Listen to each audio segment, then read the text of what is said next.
Après de magnifiques vacances en Thaïlande, Johnny Hallyday et Laetitia ont fait escale à Paris pour les commémorations des attentats de janvier 2015.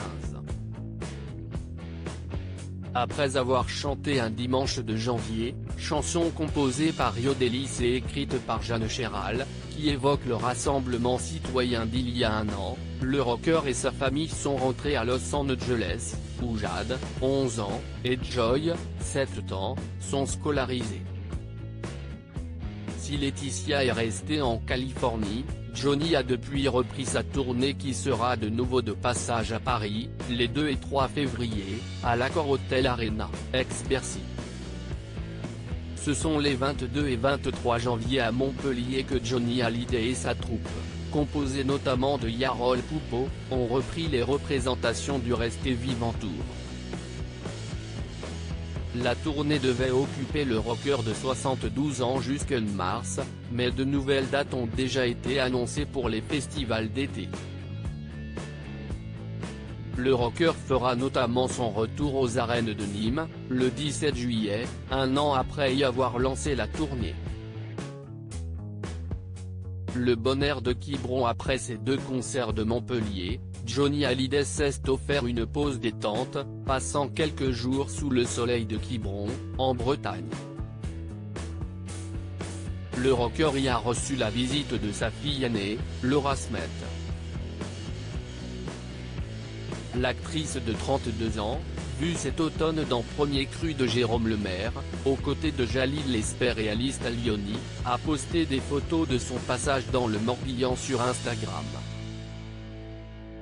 Sur la première, on la découvre en pleine balade sur la plage tandis que sur la seconde, Laura pose aux côtés de son papa.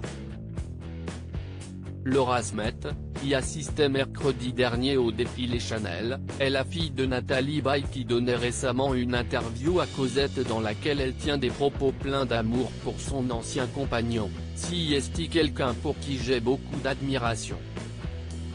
Je suis contente qu'il soit enfin reconnu pour ce qu'il est. Parce que je vous assure qu'à l'époque j'en ai entendu des belles. Tout le monde se demandait ce que je foutais avec ce crétin. Enfin, les gens s'inclinent. Il a fini par avoir tout le monde. Et quel succès! Après les cartons coup sur coup des albums La Tenté, 2012, et Restez Vivant, 2014, de l'amour, sorti en novembre, a franchi le 1er janvier le cap des 300 000 ventes. La chanson qui donne son titre à l'album est nommée aux Victoires de la musique 2016 dans la catégorie chanson de l'année, un trophée déjà remporté par la star en 2014 avec 20 ans.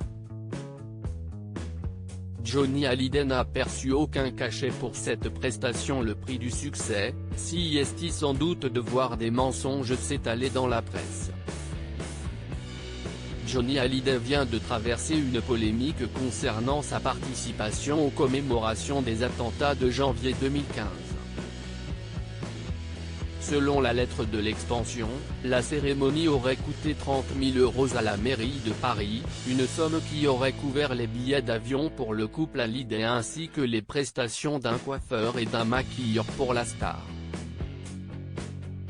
La mairie a tenu à démentir ce montant, expliquant avoir déboursé 17 000 €, le chiffre correspond essentiellement à des dépenses techniques, la scène, le câblage, les techniciens.